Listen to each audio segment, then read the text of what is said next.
Welcome to the Eclectic Gamers Podcast. Today is Sunday, April 18th. This is episode 139. I'm Tony. I'm Dennis. You like that big pause I put in there for no reason at all? That pause might get cut down. Sometimes I'm like that when I do the edits. You just like to create challenges for me. Oh, yeah.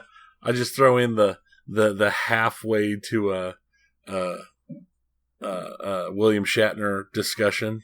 I just don't know what is happening in pinball. Do you think today. Most people listen to us at 2x? Honestly, probably. I've never listened to us at 2x. I think someone told me, and I'm probably going to misquote, but I think he said he listened to us at 3x. Wow. I've listened to a lot of podcasts at 1.5 and 2x. I've never listened to 3x. No, I think the furthest I've pushed anyone is if you are a Southern podcast, I can probably push you to 2.5 because y'all talk slow. But right. Other than that, most of the time I'm at 1.5 to 2. Anyway, whatever speed it was, the same person at one point had sent me a correction on something I had said, except I had not said it wrong. It played so fast they didn't hear that I had said it right. Oh, well, that's a plus. I was just like, burn. Pay attention. I just can't imagine listening to anything at 3x. Some of the stuff I've listened to at 2x is barely intelligible. Yeah, it's pretty scary.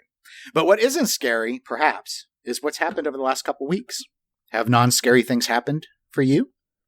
No, not at all.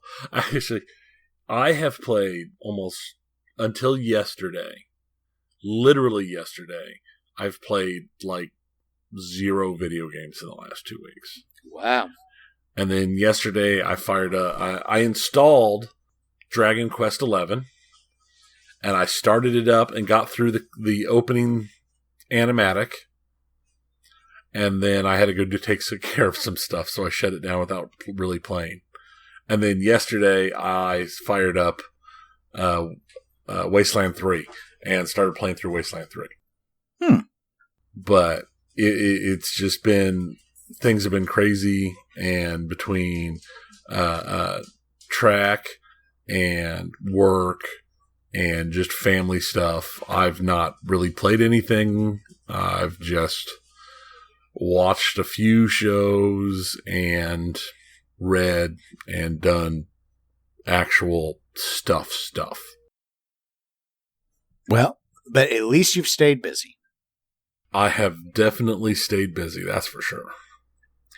Well, I last night finished the main story in Assassin's Creed Odyssey, finally. So you've been playing that for quite a while. I have. I usually only play it like Friday through Sunday. But obviously it's stretched out and consumed a lot of time. I've done a lot of side quests, not all of them. I'm right now, actually, just before we started recording, I was in the process of cleaning up some stuff. There were still some, I guess, what weren't the main story, but were major plot threads to the game. So I've wrapped those up, and I think I'm just cleaning up some arena battles right now to, I think, in theory, hopefully get rewarded with an achievement if I can win them all. And I'm so well geared at this point, I think I shouldn't have too much of a hard time achieving that. And then I will move on to something else. I haven't decided yet, but I've got more games in the pile, so I'm not worried. I might go back to Ghost Recon. I haven't decided. And then separate from that, a little bit after the last episode, or actually around the time we did the last episode, I had already technically started a YouTube channel up to do the watch collecting hobby, which, while I don't buy a lot, I have fallen down the rabbit hole of trying to understand watch manufacturing and what goes into all of that.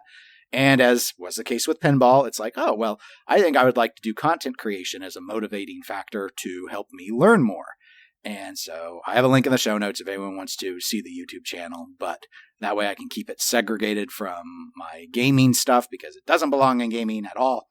And it's so weird for me because it's like back when we started the podcast. It's like, how do you grow a channel? And I've never done YouTube, so how do you do YouTube? And hey, look at all the stuff I don't know, because not to sound snooty, but I'm kind of at the point where there just feels like there's nothing left for me to learn about pinball from like a historical perspective. Everything I want to know about pinball historically at this point is too hard to learn. Like, I would love to know more about Playmatic and their designers and how they, the Spanish manufacturers, and I just can't find the information anywhere. And I can't be flying out to Spain and do interviews and stuff. So this is just, it's like, it's at the point where, okay, let's move into a hobby where there have been hundreds of manufacturers and see if that can keep me busy. I think it can. I believe in them. At least for a little while. And it gives you something to collect because there's no new pinball machines to collect. Oh, gosh. Yeah. I mean, of course, you could always buy used, but that's true for watches and anything, I suppose. There's always a vintage, always a vintage category. And the nice thing about working on, like, doing content is it keeps me busy so I don't look to spend money buying things. Because honestly, I don't need a whole bunch of watches. Yeah. I have like 8 as it is. I don't really need a ton. I mean, I'd be fine with more, but I don't. You know, at some stage, it's like, okay, let's keep things a little sane here. So this is an interesting thing, and I think what appeals to me about it, other than I've always worn watches since I was a little kid, is just, you know, there's a mechanical nature to them, which is part of the attraction of pinball. I'm sure there's a lot of overlap with those two audiences for obvious reasons, because people like, well, that's true for a lot of things. Same for a lot of people who are gearheads or into just how the engines and all that integrate, even if they're not mechanics and work on them, they just find it fascinating. Yeah, no, it's a pretty common interest. Well, let's go back to our first love, pinball, because there's barely any news. As you noted, we can't get any new games. This whole hobby feels like it's frozen in carbonite. Yeah, it's been weird. At first, I thought things were going okay. We went through 2020 itself with some good stuff and some interesting, and then it just kind of fell apart. Yeah, I mean, everyone tells me, all the distributors, other hobbyists, you know, other collectors, other players, they're all saying pinball's in the resurgence. Pinball's never been as popular as it is right now. The pandemic only helped pinball. And then it's like no one's getting any games, except I guess Stern's still turning things out. There's playfield issues all over the place. There are companies that are teasing announcements but not doing announcements. It's like everyone, the mum's the word. We're not hearing anything. Anyway, we're at a point now where everyone's like, why hasn't Stern announced their next game? Where's CGC's next game? Where's American Pinball's next game? What in the world is going on with Deep Root Pinball? And I only have news on one company, and it wasn't any of those. Spooky. So, Spooky Pinball has announced that they are moving to another larger facility because they are planning to increase their production capabilities. Didn't they just build a place? It felt like it was only week? Yesterday that they built a place, but they're building another place because let's have more places. I mean, I guess as off air, as you were saying, it is Wisconsin. It's probably pretty cheap to build, so I guess that makes sense. I'm personally glad that they're increasing their production capabilities because I felt that all the signs were there that they needed to. I still have to go back, you know, pandemic and all this slow shipping aside. I think most human beings don't feel like they should have to pre-order and wait 18 months to get something. Right. Which is potentially how long you might have had to end up waiting to get Rick and Morty. So I'm glad that they're doing this.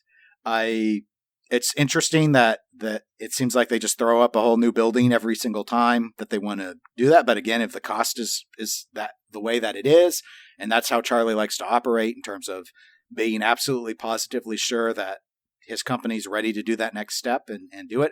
I do kind of wonder how long he can stay in that town if he keeps growing. I mean, it's a really small town, but that's a spooky problem, not a Dennis problem. So I only quasi wonder. It doesn't really impact me. Related to this were a couple of other announcements, not directly related to the build, but related to their future plans. One is, and I thought this is really exciting, they're finally going to adopt doing Molex connectors instead of the hot glue gun approach to keep all the connections in their games. I can say finally, thank you. I actually I didn't have a problem with connectors popping loose on my total nuclear annihilation, but it is interesting to lift a playfield and it looked like mozzarella cheese is strung everywhere because of all the hot glue. No, really, it's true. I had heard it was like that, and then when I got my TNA, and I'm like, no, it's real. They really do use a lot of hot glue in these things. It looks really amateur, so I'm glad they're finally going with a connector. I don't know why it took them this long to go to a serious connector that can withstand shaking and movement. Why would you need to withstand shaking and movement in a pinball machine? I mean, that doesn't even make sense. Maybe the thought was that they don't get moved a whole lot, but they do. People sell them all the time. And of course, as shaker motors have become more and more popular, that causes its own issues. So anyway, it's a welcome change. Now, here's a change I don't know is welcome. And that is, I heard an interview with Ben Heck, and he is designing a new board set because Spooky is going to switch to that rather than continue to use the P3 Rock that Multimorphic provides. And for those that don't know or don't remember, I believe it was with TNA, which was designed on the P3 Rock system, that Spooky went ahead and adopted using that board set rather than what they were using at the time, which was called Pinheck, which was already really pushed to its limit, I think, as of really the game it was designed for, America's Most Haunted. But going to P3 Rock was a way that you already had an established board set. And as I remember, they just added $50 to the game prices at the time, I assumed to cover the cost of the boards. Now, hearing Ben Heck's interview, it sounds to me like the motivation to switch to this other board set is a cost motivation. But I know a lot of people have wondered if it's also perhaps or in part or in any way related to there have been a lot of reported issues with, I remember with Alice Cooper's Nightmare Castle, there was it seemed like a chronic memory leak issue that they never seemed, or it took a really long time for them to sort out. There have been complaints about flipper behavior and how they're working with the system. And I've wondered if Spooky's coders are struggling with getting the P3 rocks to work in the way that they want them to work, and that it'll be easier with the new board set. If they're trying to solve some technical problems with it, or if it really is just all about money. Pocket that additional $50 increase you did a few years ago at this point and just start using cheaper boards. Right, but I mean, could that be as simple as just a programming difference between what the P3 Rock can accept and what they've been used to building? It could be. I don't know. I spoke to someone who has developed on P3 Rock systems homebrew style and has noted that in their judgment, the problem that Spooky has had is with Spooky's coding team not being able to figure this, not knowing how to solve the issue. It's not a hardware issue. It's a programmer issue. But regardless, it's an issue. So if this gets that solved, I think it will ultimately make people happier. I guess we could kind of transition this a little bit and say, so do we think this has a significant impact on Multimorphic?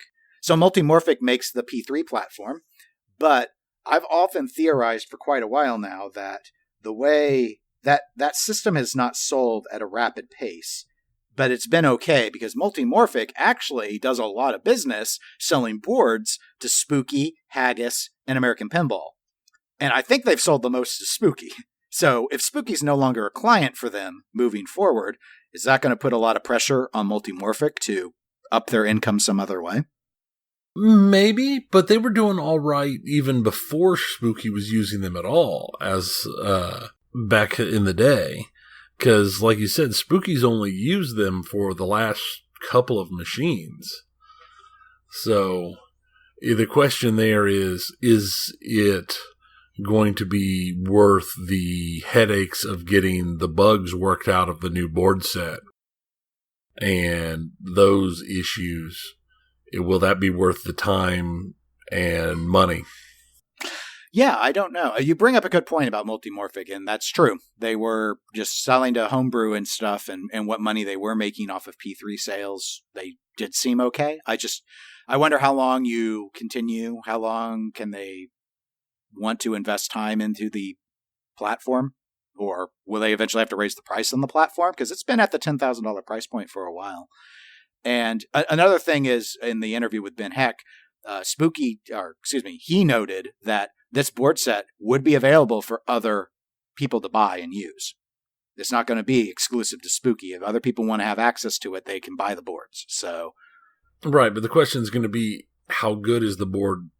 Because right now it's a theoretical board. It's right.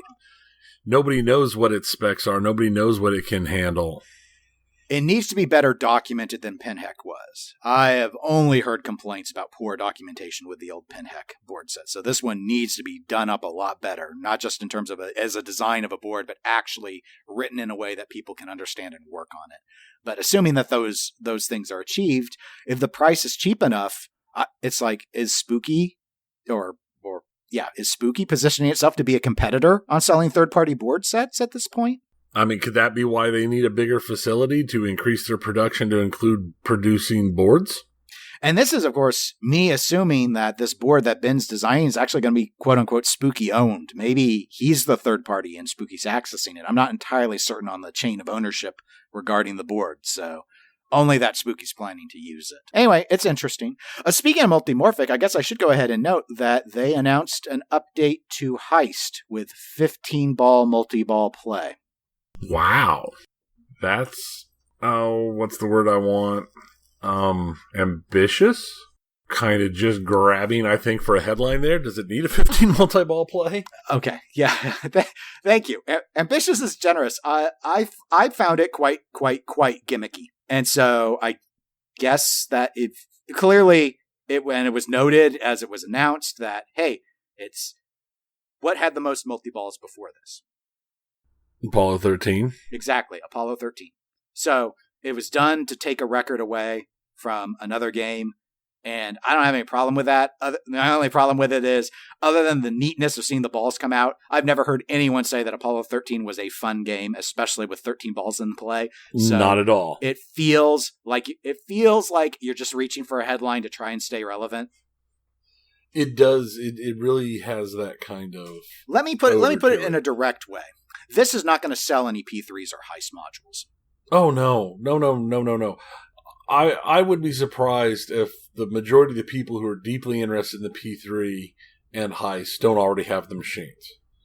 Period. Yes. And it's interesting when I saw one of these announcements. I think this one was on Facebook, and someone criticized it, and people that I know already own the Heist module came in and started defending the decision. But I love him. No, I don't. I wouldn't put it. I won't go to that extent. But let me just, because I know we have a lot of P3 fanboys that do listen to this show. I know because they write in if we don't give enough coverage. Let me be really clear. When you guys refuse to ever say anything negative and you only say positive things, you actually hurt the company. You're actually hurting sales because it feels so artificial that something could be that good that there's not a single negative to ever bring up.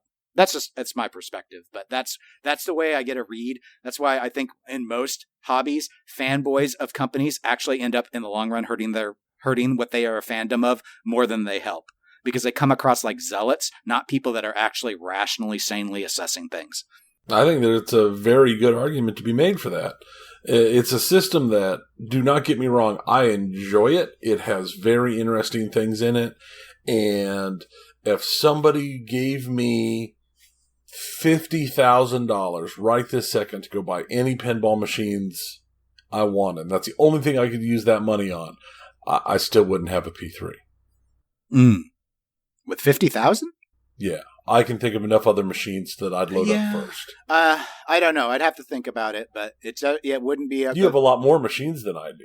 So I do, and I don't want this to turn into, because again, I like the system. I praise it a lot for its innovation. In fact, it was on the Pinball Show episode that I was on, where when we were talking about internet connectivity, it's the first one that comes to my mind.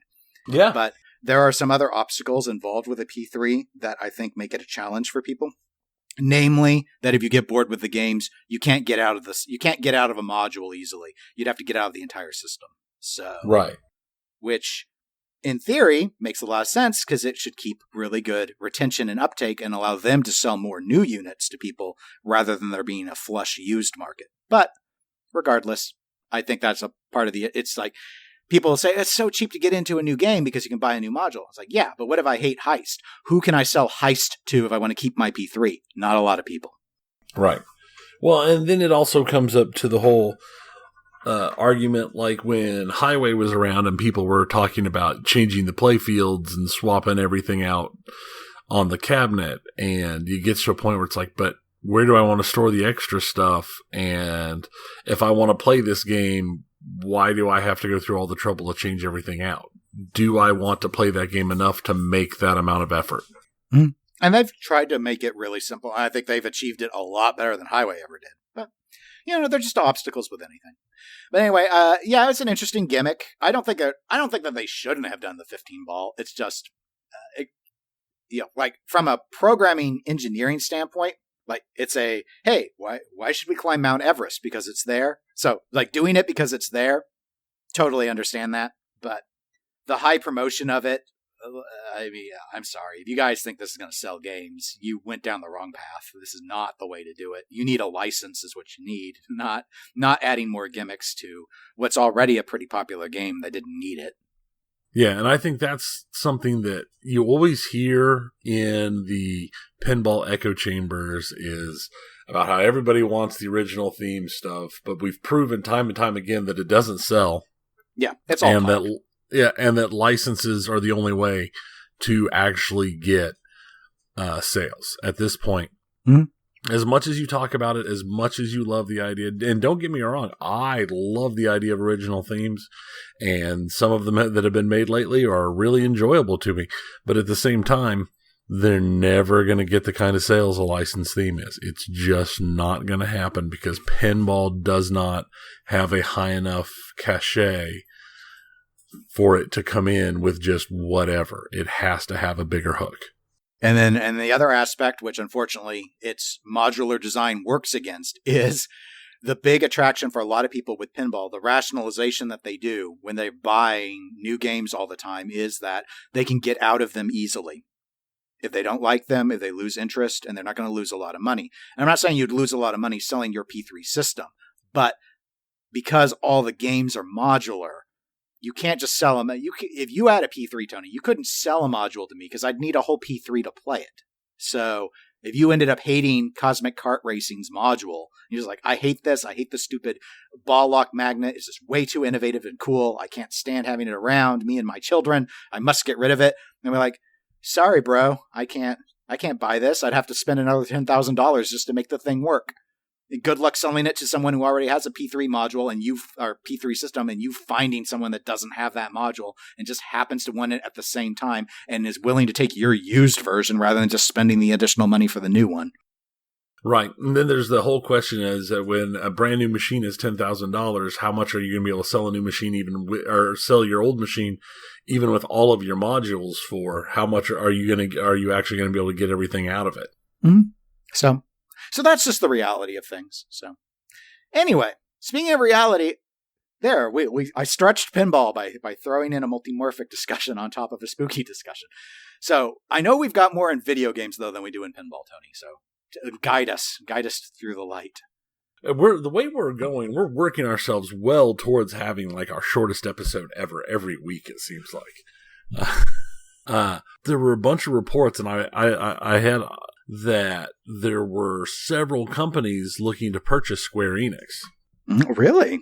And there were enough reports about it coming out that Square had to put out a statement saying that it was not based on any announcement by Square, and they have not received any offers and are not considering selling the company or parts of the company.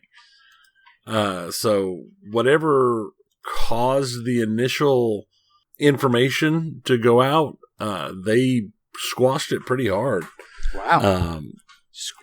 They've had a pretty rough year because they're with certain of their divisions. Let's go with that.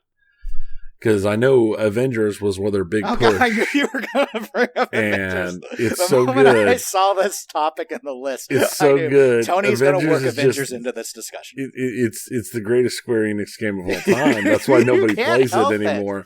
I can't. Avengers it's such a dismal is the 15-ball failure. multi-ball of Square Enix. It is, and they just keep throwing more and more stuff at it, and it's like they hope that suddenly it's going to become something, and I don't think it ever is. That's why I think my analogy holds true. It's not that the changes that they're adding to it are necessarily bad, but it's not what actually would sell games. So right. I think they've lost. They've already lost it. They're too far back at this point to continue to keep it up. You are too old to begin the training. And Amazon has canceled their Lord of the Rings MMO. My precious? Which is interesting to me, not because they've got so much other Lord of the Rings stuff in process right now with the whole new TV series based around it, but the fact that Amazon was directly working with a Chinese company that got purchased by Tencent, which is, as we've talked in the past, the largest game developer in the world. And after the purchase, something happened in the contracts between, and they couldn't cut a deal, and it was just over. Wow. I wasn't aware that this was being worked on. I'd heard about it. They first announced it in 19. There hadn't been a whole lot of stuff put out about it other than, hey, we're doing this. It's one of those things that I thought was, well, that's ambitious to create an MMO in this day and age. Because the question is always, are they going to be the old school MMO where you have your monthly payment, or is it going to be the free to play style, or is it going to be the one-time purchase style, or what?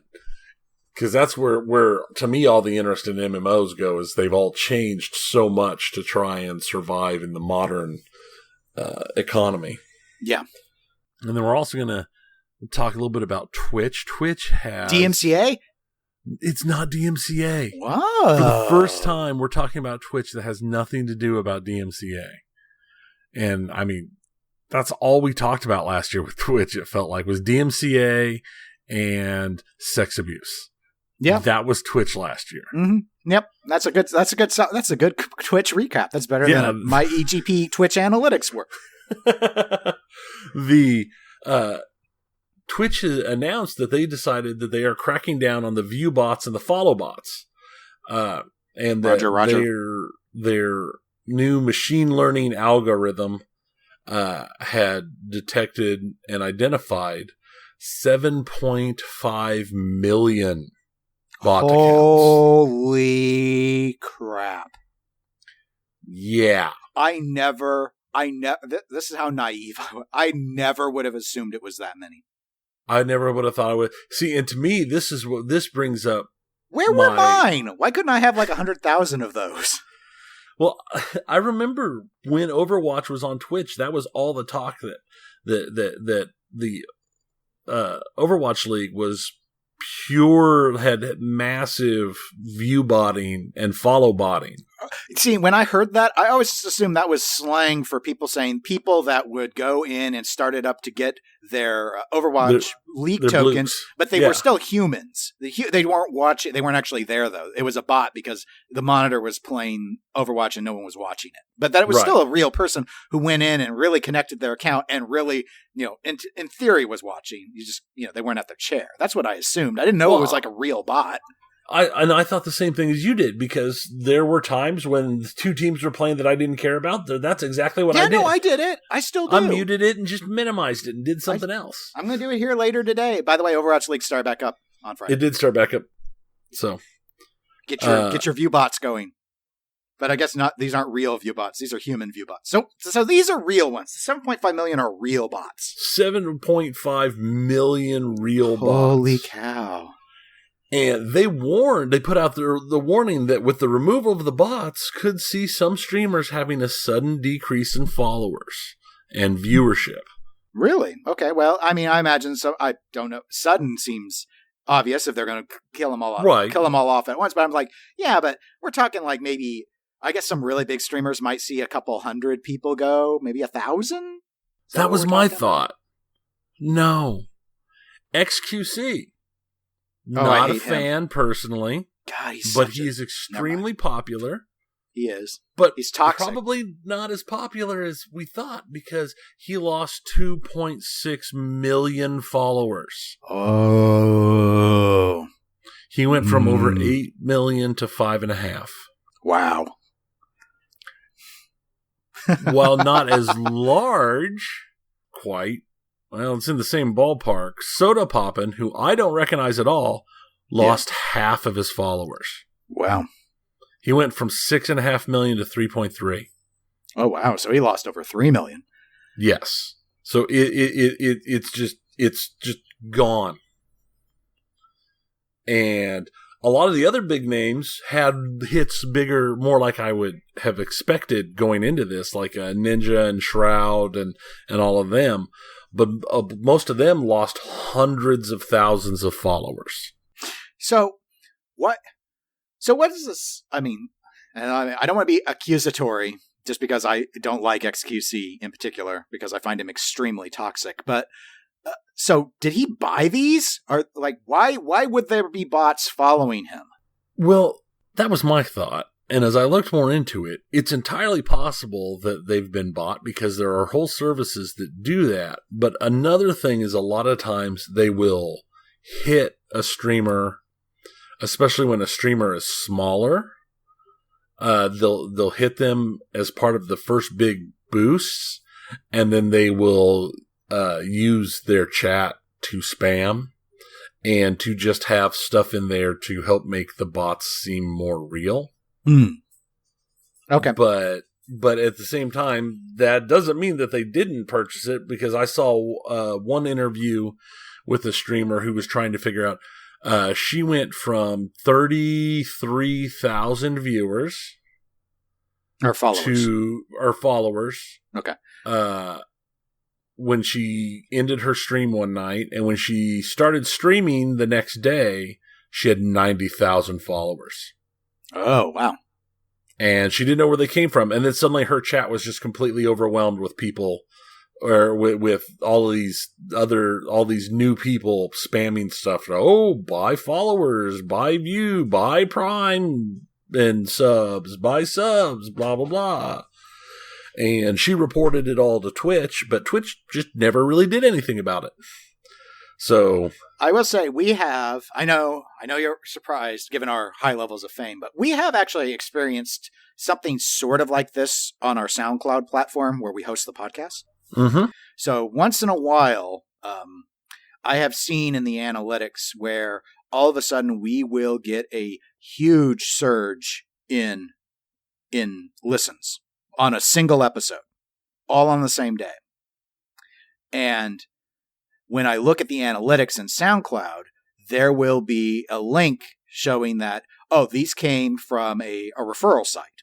Like, so not, they're not RSS subscribers. It's like Facebook counts as a referral site. Pinside counts as a referral site. So I normally see those sites listed with a few people that don't follow us in a podcatcher, but listen to us through the web. Right. And so if I click on the link, it would take me to a place where I could buy more listens. So what I'm assuming they do is they go in and they find channels or music stations or podcasts or whatever, and they give you a surge of 100 people. And then when you go and you check your analytics and you're like, where did these come from? And you're doing your investigation. You're like, oh, what's this website? Did someone mention my podcast on a blog or something? You click, and then it takes you to a site, and they're to try and say, hey, look what we can do for you. We gave you 100. Would you like 1,000? We can make you a star. A star. And I'm like, but Tony and I are already a star. We're superstars. Exactly. Superstar. But yeah, no. And I can see where some people might have the interest in the jump start of having a bunch of followers, because if you've got a bunch of followers, if you have a bunch of viewers, people are more likely to follow you or to watch your content, because hey, there's like 1,000 people watching this dude, let's watch this guy, instead of like there's 3 people watching this.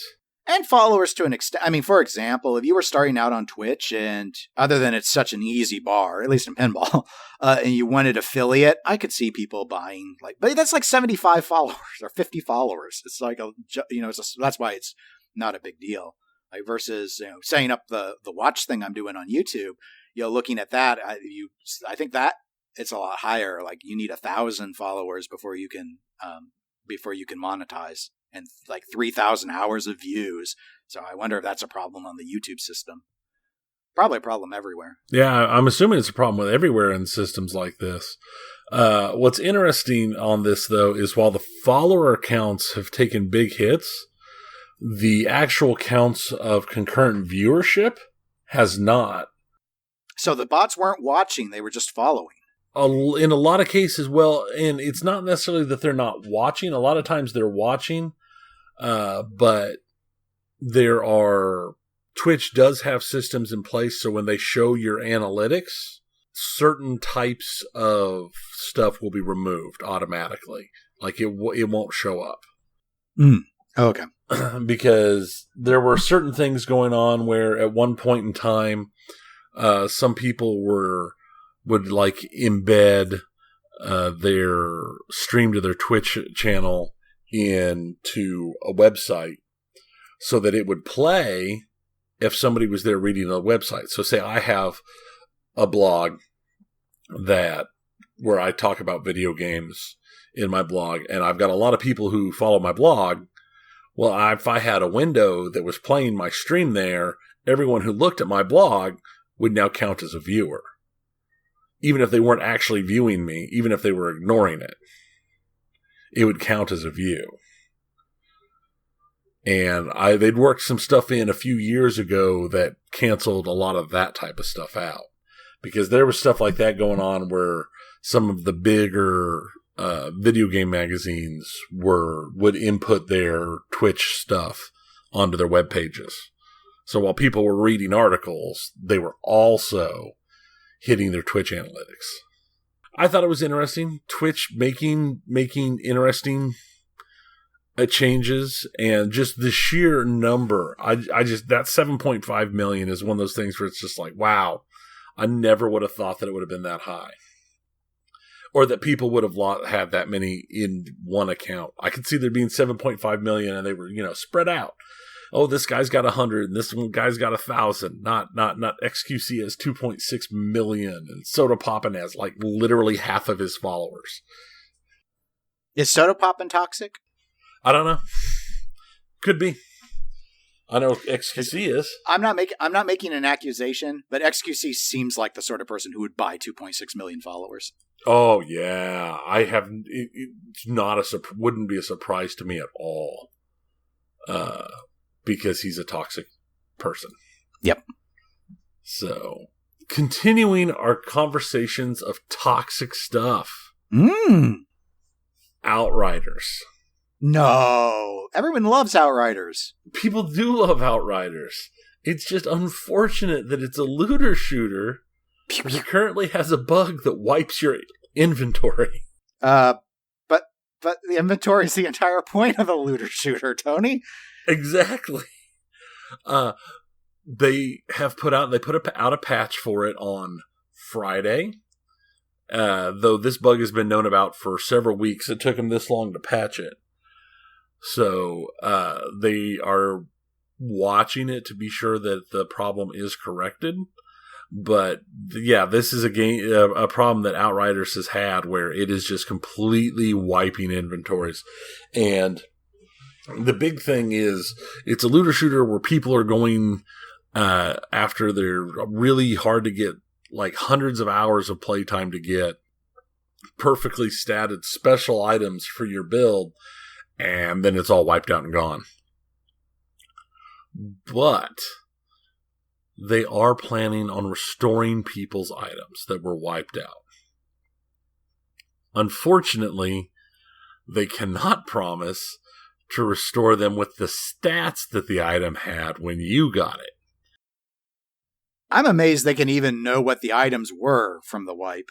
Honestly, I was amazed to hear that they even thought they had a way to do that. Let alone have any dream of getting one that are statted exactly alike. I mean, anybody who's played any of these looter type games, I mean, Borderlands or Diablo or any of those looter games, you can get the same weapon 12 times and it's got different stats every single time. Yeah.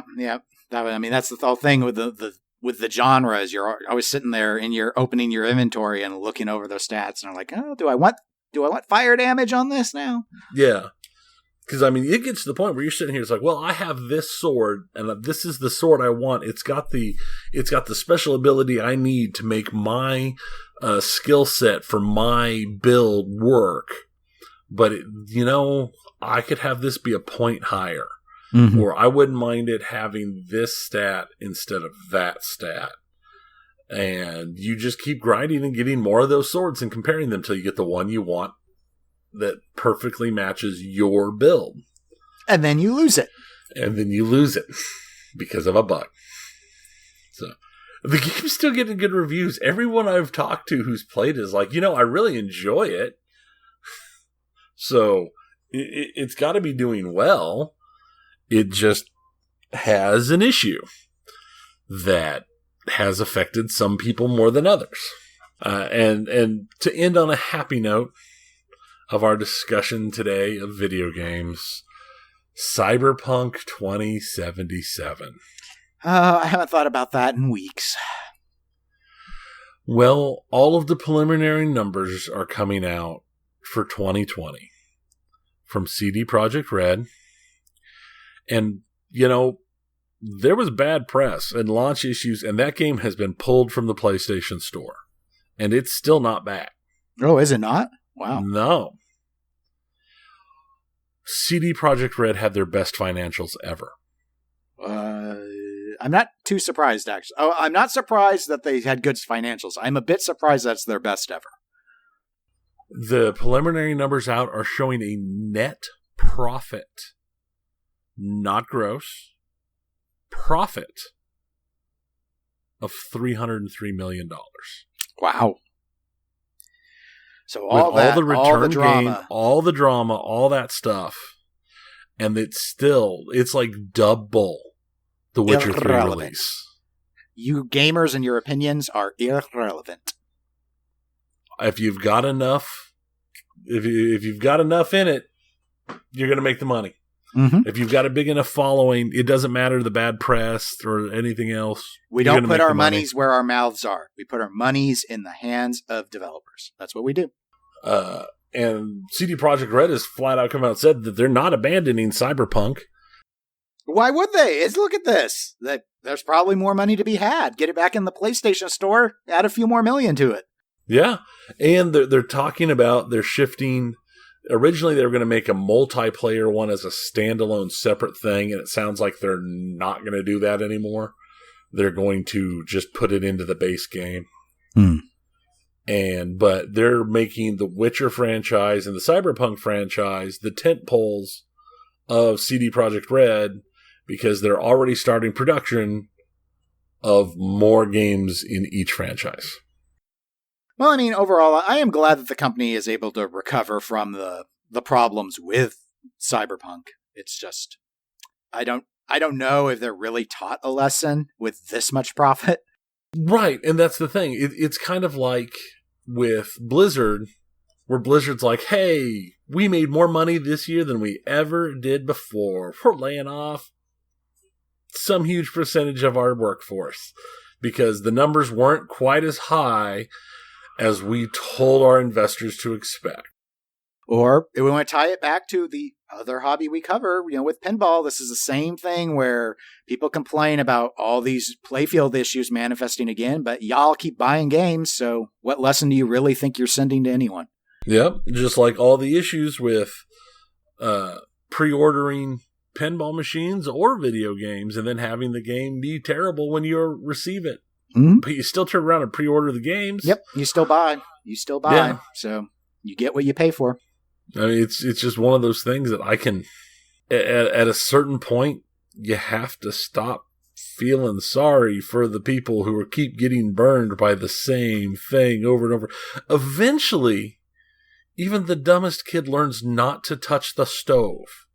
But I want waffles. You don't make waffles by closing your hand in the waffle iron. That words to live by, Tony. Words to live by. We reached the end of the episode, Tony, and it is not our shortest episode ever. We have had several episodes shorter than this. Yeah, it's true. There's just so much. I mean, we've always concentrated so much on pinball, and there's been so little. No one's been complaining about the links. I've had zero complaints of people going, pat it out, pat it out. Well, if they want them padded out, there's plenty of other shows out there that are somehow still get 5 hours of content every week out of somebody saw that somebody tweeted a picture of them eating Raisin Bran this morning, and they only eat Raisin Bran when they're programming the new code for a certain type of game. That's the only time they eat Raisin Bran is when they're doing the programming for this certain game. Or they talk about code updates. And, as much as I would enjoy covering the latest Munsters code update for all 2 of our listeners that own that game, I just don't see the point. And no, there's no code update for Munsters. So you 2 people, sorry that I teased you. There's not an update. The true reality is all the coverage a code update ever needs is, hey, there's new code for blank. That's it. And I don't even do that because I just don't care. But what I do care about is assuring everyone that we plan to be back in 2 weeks. Regardless of how much news there is, we're going to tell you what we know. That's what we do. I mean, that's what we do. We'll find something to talk about. Mm-hmm. If you'd like to suggest topics for us to talk about, you can always email us at eclecticgamerspodcast@gmail.com or reach out to us at facebook.com/eclecticgamerspodcast. We are available on Twitch, Twitter, and Instagram as eclectic_gamers. And we'll see you again in 2 weeks. But until then, I am Dennis. And I'm Tony. Goodbye, everybody. See ya.